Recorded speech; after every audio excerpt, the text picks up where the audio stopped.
So more news in the NFL. Finally, some positive news out of Wisconsin and out of Green Bay.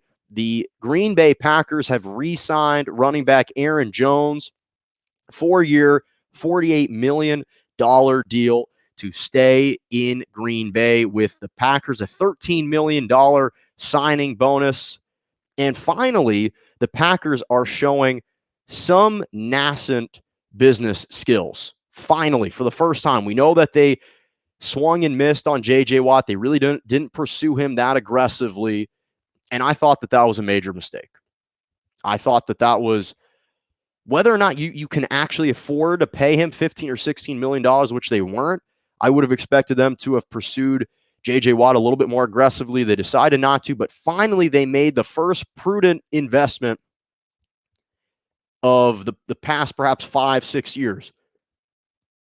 And arguably, since Aaron Rodgers has been the starting quarterback, because not only do you re-sign a really talented running back who's young, 26, but you also allay Aaron Rodgers. So I said this after the Green Bay Packers lost to the Tampa Bay Buccaneers in the NFC Championship game.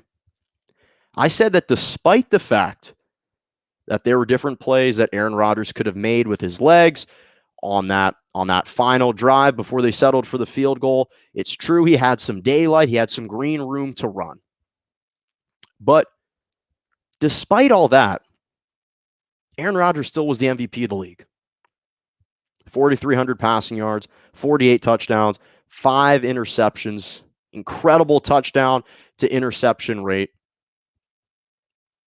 Number 1 in QBR last year, won his MVP.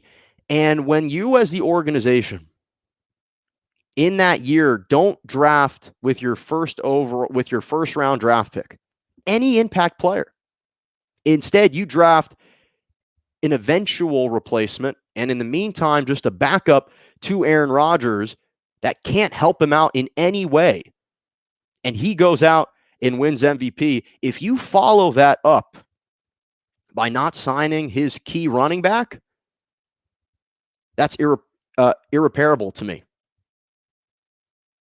Because we already knew that the Packers weren't in exactly the good graces of Aaron Rodgers before. The way that they treated him last offseason. I know that they signed him to that massive contract, so they put their money where their mouth is when it came to paying him, but they weren't paying the requisite pieces around him.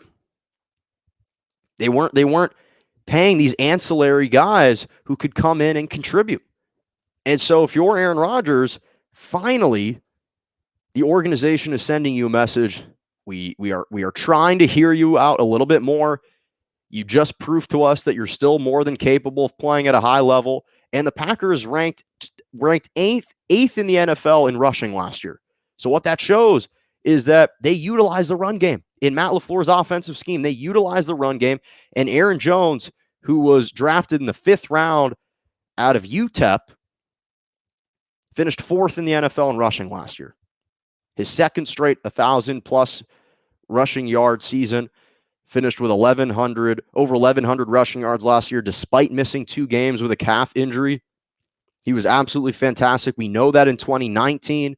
He also rushed for over 1,100 yards, 19 touchdowns in the regular season. If you include the postseason, he finished with 23 rushing touchdowns. So that had never been done before. He became the lowest drafted Packers running back since Dorsey Levens, who also was a 5th-round draft pick in 1997 to do so. It's unbelievable. And here is the most important stat. This stat absolutely blew my mind.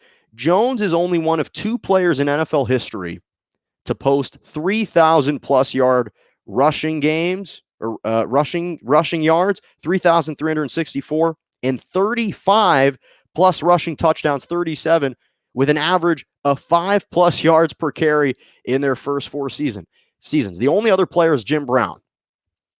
Not Emmitt Smith, not Walter Payton, not Eric Dickerson, not Todd Gurley, not Ezekiel Elliott, not anyone else that you want to group together, just Aaron Jones and Jim Brown. are the only two. Not LaDainian Tomlinson, just Aaron Jones and Jim Brown are the only two guys to accomplish that record. So, unfortunately, the rep for running backs has been that when you pay one of these elite star running backs max money and star money, they start to regress and underperform. And that's an unfortunate reality that was set by guys like Ezekiel Elliott, 6 years, $90 million. Todd Gurley, 4 years, $60 million. Le'Veon Bell, 4 years, $52 million. He was canned by the Jets midway through his second or third season. And as much as I love Christian McCaffrey, and boy, do I love Christian McCaffrey. He's an incredible player, incredible kid, deserved all the money that he got, 4 years, $64 million. The reality is, his first season into that contract, he only played 3 games. And I love Christian McCaffrey. And he is probably the most versatile back right now in the NFL. Saquon Barkley tore his ACL last year. Hopefully he recovers well. He was also a very versatile back. Christian McCaffrey did everything, and he was supposed to be the emblem of what a running back could be.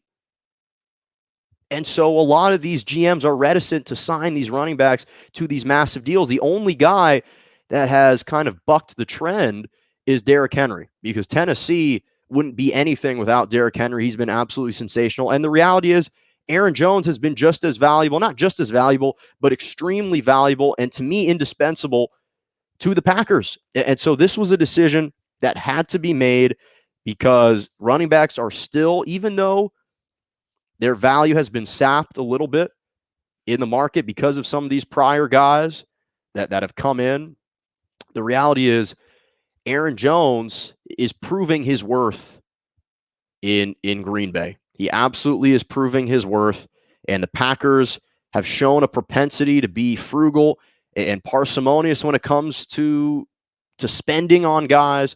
This was someone they absolutely had to spend on, because not only do you retain a really talented running back, but you retain a happy Aaron Rodgers. And Aaron Rodgers that approves of where the franchise is going, the direction that they are heading.